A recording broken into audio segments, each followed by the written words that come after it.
Ever wonder how people in rural areas can meet their needs for electricity, broadband, housing, and farming while facing tough competition and rising costs? Well, there is a special kind of business that helps them do this by working together. It's called a cooperative, or a co-op for short. For example, an agricultural co-op is a business owned and controlled by the farmers themselves. Think of it as a group of people joining forces to work together. It works like this. The farmers become members of the co-op. They pool their resources, and everyone gets a say in how things are run. It's one member, one vote, so it's a fair system. These cooperatives help farmers in various ways. Some help them sell their products together, getting better prices than they could alone. Others help them buy supplies, like feed and fertilizer, at lower costs. Many package or add value to the agricultural product, for example, turning milk into cheese. The key thing is that co-ops aren't about making big profits for outside investors. They're about helping the people who own them. Any money left over after covering costs goes back to the members based on how much they use the cooperative. Now, that's just one of several kinds of co-ops that the U.S. Department of Agriculture supports through its various programs and services. We'll discuss the other types later, but first, let's go into further detail about what a co-op really is. The USDA defines a cooperative as a business owned and democratically controlled by the people who use its services and focuses on meeting the needs of the membership. Okay, let's break down user ownership, user control, and user benefits. A cooperative exists to serve its member owners, who are the legal owners of the business.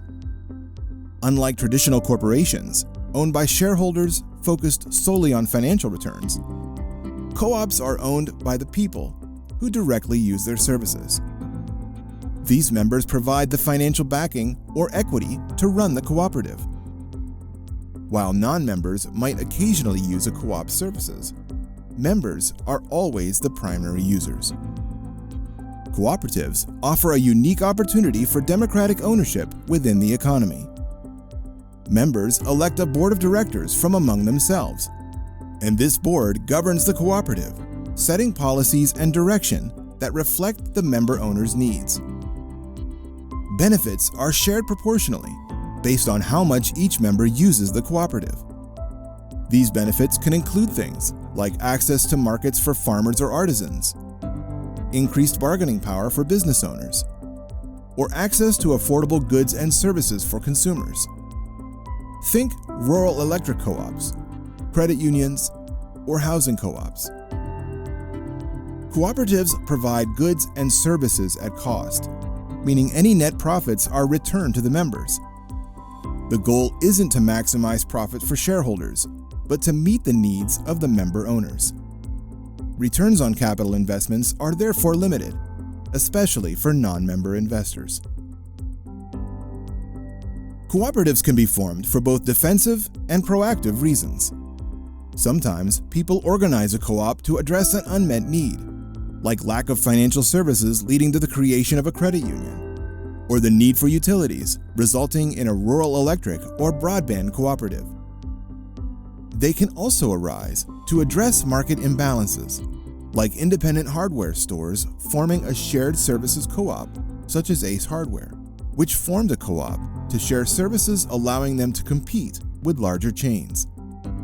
This shared services co-op model demonstrates that businesses as well as individuals can be co-op members. Proactively, the co-op model helps communities retain ownership, wealth, and local control of essential goods and services. A community facing limited access to fresh food might form a grocery co-op. Retiring small business owners might sell their business to their employees, creating a worker cooperative. This is beneficial for the employees, the owner, and the community. Simply put, cooperatives achieve what individuals often cannot accomplish alone. There are several types of cooperatives, defined by who the member owners are. Consumer cooperatives are the most common type of co-op, providing goods or services at cost to their members. Examples include rural electric co-ops, credit unions, housing co-ops, and retail stores. Producer cooperatives help farmers or artisans with transportation, processing, distribution, and marketing. You've probably heard of some big names that are actually producer co-ops. Land O'Lakes, Sunmade, Sunkissed, Ocean Spray, and Organic Valley are all examples.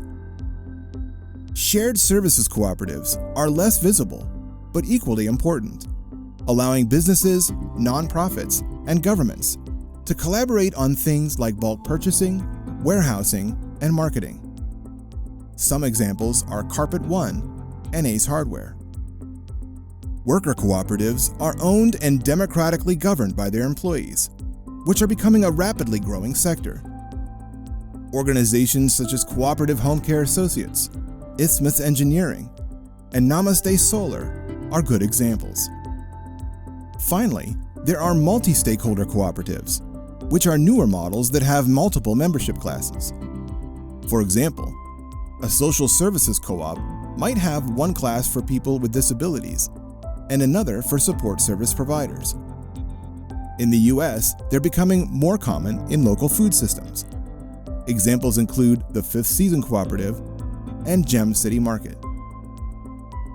Why choose the cooperative model? It's a resilient business model deeply rooted in the local community. USDA data shows that 78% of agricultural co-ops are at least 50 years old, and 24% are over 100. This demonstrates remarkable staying power. The cooperative structure allows members to join and leave without disrupting the business. Members who serve on boards or committees gain valuable skills in leadership, decision-making, and financial management. In the US, the co-op model is well established in agriculture, financial services, and rural utilities. Cooperatives around the world operate based on a set of core principles. These principles help define what it means to be a co-op and guide their operations. Let's explore them. The first is voluntary and open membership. This means cooperatives are voluntary organizations, open to anyone who can use their services and is willing to accept the responsibilities of membership. There's no discrimination based on race, color, national origin, sex, religion, or political beliefs. Second is democratic member control, meaning cooperatives are democratic organizations controlled by their members. Members actively participate in setting policies and making decisions. Elected representatives are accountable to the membership. It is typically a one-member, one-vote system.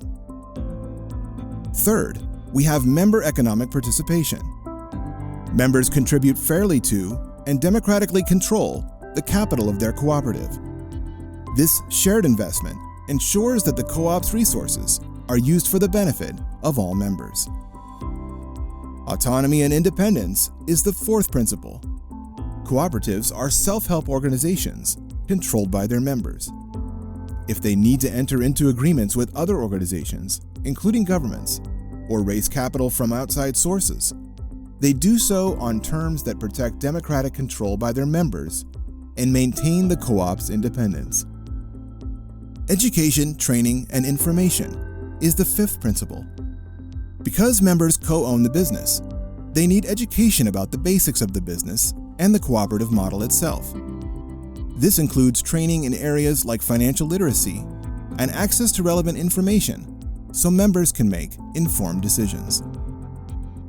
Cooperation among cooperatives is the sixth principle. Cooperatives serve their members most effectively and strengthen the cooperative movement as a whole by working together. This collaboration can happen at local, regional, national, and even international levels. Finally, there's concern for community. Cooperatives work for the sustainable development of their communities through policies approved by their members.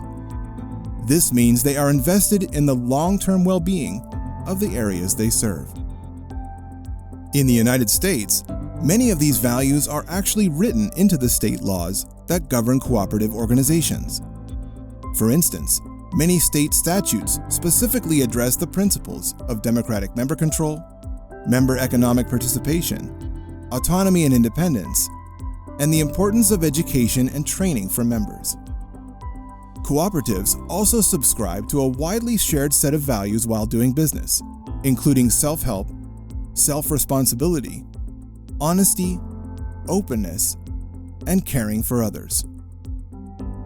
Democratic member control creates an organizational structure like an upside-down pyramid, with the members at the top. The board of directors, elected by the members, governs the co-op and hires a manager to handle daily operations. The manager reports to the board, and the board reports back to the membership. From an accounting and legal standpoint, patronage is a key element. Patronage is a system of sharing net margins or profits, with owners proportionally based on their use of the co-op. The board decides how much to allocate to reserves and patronage. How patronage is determined varies. In producer co-ops, it's based on the amount of product delivered. In worker co-ops, it's often based on hours worked. In consumer co-ops, it's based on purchases. However, many consumer co-ops reinvest profits back into the business rather than distributing patronage. When co-ops experience losses, they have several ways to address them, including foregoing patronage refunds, using reserves, or implementing cost-cutting measures. Research suggests that co-ops tend to weather economic downturns better than conventional businesses. This is partly because they are vital to members' livelihoods. In worker co-ops, members are more likely to share the burden rather than resort to layoffs. To make informed decisions, co-op boards and members need ongoing access to information and training. This is why open book management and democratic processes are so important. The USDA knows that when people work together, entire communities thrive. From funding and expert advice to offering valuable resources, the USDA is there to ensure these co-ops flourish, keeping our rural economies strong and our heartland vibrant. Because when rural people thrive, America thrives. For more information and a deeper dive into the USDA's library of resources, please visit our website.